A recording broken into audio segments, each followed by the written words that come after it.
दोस्तों आज की जो हमारी मूवी होने वाली है वो बहुत ही ज़्यादा कंट्रोवर्शियल टॉपिक पर है और ये भी हो सकता है कि आप में से कुछ लोगों को ये मूवी पसंद भी न आए। इस मूवी में डार्क लव स्टोरी को बताया गया है और ये भी बताया गया है कि कोई अपने प्यार के लिए कहाँ तक जा सकता है। तो चलिए आइए वीडियो में आगे बढ़ते हैं। शुरुआत में मूवी में हमें एक लड़की दिखती है जो कि प्रेग्नेंट थी और वो अपने पेट पर हाथ फेर कर अपने होने वाले बच्चे को महसूस कर रही थी और मूवी के इंट्रो के साथ ये सीन यहीं पर कट हो जाता है। नेक्स्ट सीन में एक 14-15 साल की एक लड़की समंदर के किनारे अपने कपड़े चेंज कर रही थी और तभी वहाँ से पास में से एक लड़का निकलता है और उसे बड़ी अजीब नज़रों से देखता है। अब अगेन ये सीन कट होता है और रात के समय ये लड़की अपने रूम में थी और अपने पेट पर हाथ फिरा रही थी। इस लड़की का नाम रिबेका था और ये अगले दिन उसी लड़के से मिलती है जिसका नाम टॉमी था। रिबेका अपने ग्रैंडफादर के घर पर वेकेशन बनाने आई थी जो कि जर्मनी में था और ये शहर से काफ़ी ज़्यादा दूर दराज वाले इलाके पर था और यहाँ पर रिबेका कुछ समय के लिए रहने के लिए आई थी। अब यहाँ पर टॉमी और रिबेका दोनों दोस्त बन गए थे और देखते ही देखते इनकी दोस्ती और गहरी होती जा रही थी और ये अपना ज़्यादातर समय साथ में ही बिताते थे। फिर एक दिन ऐसा आता है जो कि दोनों के लिए बहुत बुरा था। रिबेका टॉमी को ये बताती है कि उसकी मॉम अब से टोक्यो यानी कि जापान में जॉब करेगी जिसके कारण उसे भी यहाँ से जाना होगा, जो कि दोनों के लिए बहुत बुरा था क्योंकि दोनों बिछड़ रहे थे। और फिर जल्दी ही रिबेका टॉमी को छोड़कर चली जाती है। अब ये सीन कट हो जाता है और दूसरे सीन में हम एक यंग लड़की को देखते हैं जो कि फिर से जर्मनी आई थी और टॉमी को ढूंढ रही थी। ये यंग लड़की रिबेका ही थी जो कि 12 सालों के बाद टोक्यो से लौट रही थी। रिबेका सबसे पहले टॉमी की मॉम से मिलती है जो कि उसे पहली नज़र में पहचान ही नहीं पाती। रिबेका उन्हें याद दिलाती है कि वो वही रिबेका है जो कि 12 साल पहले यहाँ पर रहने के लिए आई थी। जिसके बाद में टॉमी की मॉम रिबेका को टॉमी का एड्रेस बताती है जहाँ पर वो अपनी गर्लफ्रेंड के साथ में रहता था। रिबेका टॉमी की गर्लफ्रेंड को देखकर खुश नहीं होती, लेकिन जब वो टॉमी से मिलती है तब वो सब कुछ भूल जाती है। दोनों एक दूसरे को देखकर बहुत खुश होते हैं और साथ में जब वे बातें कर रहे थे तब टॉमी की गर्लफ्रेंड रिबेका से जेलस होकर वहां से चली जाती है। जिसके बाद में रिबेका टॉमी को ये बताती है कि उसकी डिग्री खत्म हो गई है और वो एक सॉफ्टवेयर डिज़ाइनर है। और फिर दोनों बहुत देर तक बातें करते हैं जिसके बाद रिबेका अपने घर चली जाती है। रिबेका के वापस आने और टॉमी के मिलने से दोनों बहुत खुश थे और पहले की ही तरह टाइम स्पेंड करने लगे थे। रिबेका टॉमी से सच्चा प्यार करती थी और उससे उनके बचपन की हर एक बातें याद थी और टॉमी ने भी दोनों के बचपन की हर एक चीज़ को संभाल कर रखा हुआ था। मतलब कि इन दोनों का प्यार सच्चा था और अभी भी एक दूसरे के दिल में जिंदा था। फिर एक दिन टॉमी रिबेका को ये बताता है कि वो एक बायोलॉजिस्ट है और वो एक एनवायरनमेंट एक्टिविस्ट के ग्रुप से जुड़ा हुआ है जो कि जानवरों की क्लोनिंग करके जानवरों की पॉपुलेशन को बढ़ाना चाहते हैं। अब जिन भी लोगों को क्लोनिंग का मतलब नहीं पता तो मैं उन्हें ये बता दूं कि क्लोनिंग जिसमें एक जानवर का हूबहू क्लोन बनाया जाता है और सीधी भाषा में कहूँ तो उनकी फोटोकॉपी की जाती है। मतलब कि अगर एक जानवर से दूसरे जानवर की क्लोनिंग की जाएगी तो उनमें ज़रा भी फ़र्क नहीं होगा, वो हूबहू एक दूसरे जैसे दिखेंगे और यहाँ तक कि उनके डीएनए में भी कोई बदलाव नहीं होंगे, मतलब कि दोनों के डीएनए सेम ही होंगे। जिसके बाद में टॉमी रिबेका को अपने क्लोन किए हुए कुछ कीड़ों को दिखाता है और उससे उनका ग्रुप ज्वाइन करने को भी कहता है और रिबेका तो टॉमी की हर एक चीज़ से खुश थी। फिर नेक्स्ट डे दोनों टॉमी की कार से जा रहे थे अपने एक्टिविस्ट ग्रुप में शामिल होने के लिए और रास्ते में रिबेका टॉमी से कहती है कि कितना अच्छा मौसम है, क्यों ना प्रकृति के इस नज़ारे का मज़ा उठाया जाए। और फिर टॉमी कार को वहीं पर रोक देता है। रिबेका पहले कार से उतरकर मैदानों की ओर बढ़ती है, लेकिन यहाँ पर एक ऐसा हादसा होता है जो कि रिबेका का दिल तोड़ देता है। टॉमी का कार से उतरते समय एक्सीडेंट हो गया था और वो ऑन द स्पॉट ही मर चुका था, जिससे कि रिबेका पूरी तरह से टूट जाती है। वो टॉमी का संभाला हुआ गिफ्ट देखती है जिसमें टॉमी ने बचपन में ही लिखा था कि वो हमेशा रिबेका का वेट करेगा। रिबेका पूरी तरह से टूट चुकी थी और वो सुसाइड करने की भी कोशिश तो करती है लेकिन ऐसा नहीं कर पाती। फिर नेक्स्ट सीन में रिबेका टॉमी की कब्र पर फूल चढ़ाने आई हुई थी। वो वहाँ पर फूल चढ़ाती है और फिर टॉमी के पेरेंट्स को अपने घर पर कुछ डिस्कस करने के लिए बुलाती है। रिबेका उन्हें कुछ ऐसा बताती है जिससे कि उनका दुख एक पल में ही मुस्कुराहट में बदल जाता है। दरअसल रिबेका ये चाहती थी कि टॉमी का क्लोन बनाया जाए जिसके लिए उसे टॉमी के दोनों पेरेंट्स के स्किन के टिश्यू चाहिए थे। टॉमी की माँ पहले इसके बिल्कुल खिलाफ थी, लेकिन टॉमी के फादर उसे मना लेते हैं और वो अपने सेल के टिश्यू रिबेका को लाकर दे देते हैं, जिसे लेकर के रिबेका वापस टोक्यो आती है और रिबेका टॉमी के डीएनए से उसका क्लोन बनाती है और वो उसे अब अपने पेट में पालने वाली थी, जो कि वक्त के साथ धीरे धीरे बड़ा होता है और फिर समय आने पर ऑपरेशन के द्वारा रिबेका के बच्चे को जन्म भी दिया जाता है, जो कि असल में रिबेका का बच्चा नहीं बल्कि टॉमी का क्लोन था। और रिबेका ने बस उसे अपनी कोख में पाला हुआ था और फिर रिबेका अपने बच्चे के जन्म के बाद में उसे वापस जर्मनी लेकर आ जाती है। रिबेका अपने बच्चे का पूरा ख्याल रखती है और वो अब धीरे धीरे बड़ा भी हो रहा था। रिबेका का बच्चा जब थोड़ा बड़ा होता है और बोलने लगता है तो वो बार बार रिबेका से अपने पिता के बारे में पूछता है, जिसके जवाब में रिबेका हर बार उसे टाल दिया करती थी।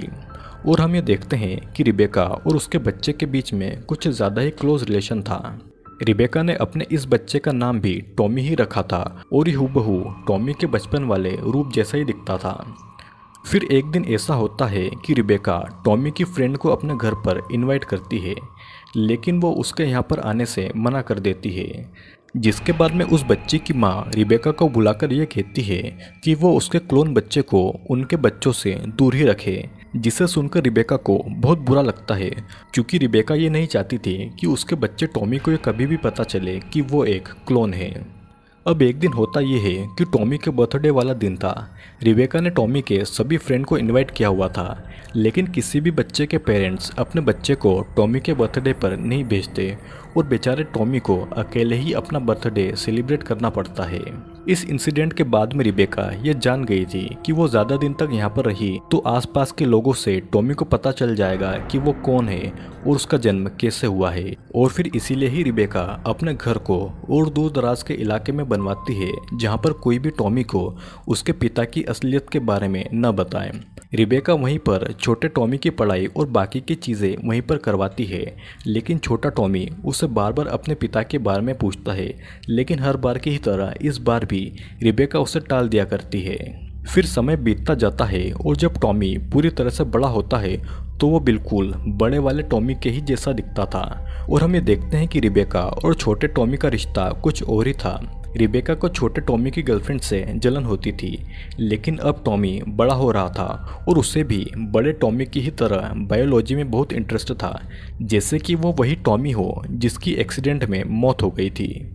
फिर एक दिन छोटा टॉमी अपनी गर्लफ्रेंड मोनिका से अपनी मॉम को मिलवाने के लिए लाता है, जिसे देखकर रिबेका खुश नहीं होती और उसे टॉमी के प्रति इनसिक्योरिटी होने लगती है। और हमें देखते हैं कि रिबेका खुद ही टॉमी के करीब आने की कोशिश में थी, और धीरे धीरे होता यह है कि टॉमी को भी रिबेका की तरफ यानी अपनी माँ की तरफ अट्रैक्शन हो रहा था। ऐसे ही कुछ दिन बीतते हैं और एक दिन असली टॉमी की माँ रिबेका के घर पर पहुंचती है, जो कि और ज़्यादा बूढ़ी हो गई थी, और वो जब क्लोन वाले टॉमी को देखती है तो उसे देखकर दंग रह जाती है, क्योंकि वो हूबहू उसके असली बेटे टॉमी जैसा दिखाई दे रहा था। छोटा टॉमी ये समझ नहीं पाता कि ये औरत कौन है जो कि उसे ऐसे देख रही है, और असली टॉमी की माँ भी चुपचाप वहाँ से चली जाती है। जिसके बाद में टॉमी रिबेका से उसके बारे में पूछता है कि वो औरत कौन थी, लेकिन रिबेका उससे कुछ नहीं कहती। समय अब ऐसे ही बीतता जाता है और अब धीरे धीरे टॉमी के बिहेवियर में भी चेंज होने लगा था। वो अजीब अजीब हरकतें करता था, जिससे कि उसकी गर्लफ्रेंड भी उससे डरने लगी थी, और फिर एक दिन मोनिका टॉमी को छोड़कर वहाँ से चली जाती है। फिर हम ये देखते हैं कि रिबेका टॉमी के डीएनए को बार बार टेस्ट किया करती थी कि छोटे टॉमी के डीएनए में कितना चेंज आया, और वो बार बार उसे असली वाले टॉमी के डीएनए से मैच किया करती थी, और वो आज से नहीं बल्कि छोटे टॉमी के बचपन से ही ऐसा करती आ रही थी। टॉमी बार बार रिबेका से अपने पिता के बारे में पूछता है, लेकिन इस बार रिबेका छोटे टॉमी को टालती नहीं है, बल्कि वो उसे असली टॉमी और उसके बचपन की बातें याद दिलाती है, जिससे कि टॉमी परेशान हो जाता है और समझ नहीं पाता कि रिबेका उससे क्या कहना चाहती है। और फिर रिबेका छोटे टॉमी को असली टॉमी का लैपटॉप देती है, जिसमें असली टॉमी के बचपन के फोटोज थे। वो बिल्कुल उसकी तरह दिखाई देता था। छोटा टॉमी बायोलॉजी में पहले ही बहुत अच्छा था और वो तुरंत समझ जाता है कि वो एक क्लोन है, टॉमी का क्लोन। जिसके बाद में छोटा टॉमी रिबेका पर गुस्सा करता है और रिबेका उससे कहती है कि वो वापस आ चुका है, उसका असली टॉमी वापस आ गया है। रिबेका और टॉमी धीरे धीरे क्लोज आते हैं और दोनों एक दूसरे को किस भी करते हैं और फिर दोनों इतने ज़्यादा क्लोज आ जाते हैं कि दोनों के बीच में इंटरकोर्स होता है और फिजिकल रिलेशनशिप भी बन जाता है और फिर दोनों कुछ समय साथ में बिताते हैं। अब नेक्स्ट सीन में हम देखते हैं कि टॉमी ने अपना सारा सामान पैक कर लिया था और वो घर को छोड़कर जा रहा था और वो जाते जाते रिबेका को मॉम नहीं बोलता और वो थैंक यू रिबेका बोलकर वहाँ से चला जाता है। और जो औरत मूवी की स्टार्टिंग में प्रेग्नेंट थी वो रिबेका ही थी, लेकिन उसके पेट में कोई क्लोन नहीं बल्कि असली बच्चा था, टॉमी का बच्चा। और ये मूवी यहीं पर एंड हो जाती है। दोस्तों मूवी में ये बताया गया है कि रिबेका टॉमी से वादा करके जाती है कि वो ज़रूर आएगी और टॉमी भी उसका इंतज़ार 12 सालों तक करता है, लेकिन उनकी किस्मत में मिलना नहीं लिखा था। टॉमी एक्सीडेंट में मर जाता है और फिर रिबेका टॉमी के डीएनए की कॉपी बनाकर उसके क्लोन को जन्म देती है, जो कि ना तो टॉमी का बेटा होता है और ना ही रिबेका का। वो बस एक क्लोन होता है जिसे रिबेका ने अपने बच्चे की तरह पाला था, लेकिन बड़े होने पर वो उसे सब कुछ बता देती है कि वो असली टॉमी का क्लोन है जो उससे बेइंतहा प्यार करता था। मूवी के एंड में दोनों इंटीमेट होते हैं और क्लोन टॉमी रिबेका को असली बच्चा देकर वहाँ से चला जाता है। दोस्तों हाँ, मैं ये मानता हूँ कि मूवी का कॉन्सेप्ट थोड़ा ठीक नहीं है, लेकिन इसमें बुराइयों के साथ साथ कुछ अच्छाइयाँ भी है, जैसे कि रिबेका और टॉमी दोनों का प्यार इतना गहरा होता है कि ये 12 साल तक एक दूसरे का इंतज़ार करते हैं। और आजकल तो जितने मौसम उतनी मोहब्बतें। खैर, ये वीडियो कैसा लगा ज़रूर बताइएगा। और आप सभी लोगों के लिए एक इम्पोर्टेंट इन्फॉर्मेशन, कुछ ऐसी मूवीज़ होती है जिन्हें मैं यहाँ पर एक्सप्लेन नहीं कर सकता और ना ही वो कहीं पर अवेलेबल है, जिसका मैंने अलग से एक और चैनल बनाया हुआ है और आपको वहाँ पर डिस्टर्बिंग, बैंड और भी अलग अलग तरह की कैटेगरीज की मूवीज़ के वीडियोस मिलेंगे, तो उसे भी सब्सक्राइब कर लेना, क्योंकि यहाँ पर बस आपको हॉरर वीडियोस मिलेंगे और वहाँ तो बस आपको देखकर ही पता लग जाएगा। चैनल का लिंक मैंने डिस्क्रिप्शन में दिया है और उसे याद से सब्सक्राइब कर लेना। और अब हम मिलेंगे नए वीडियो में किसी और मूवीज़ के साथ में।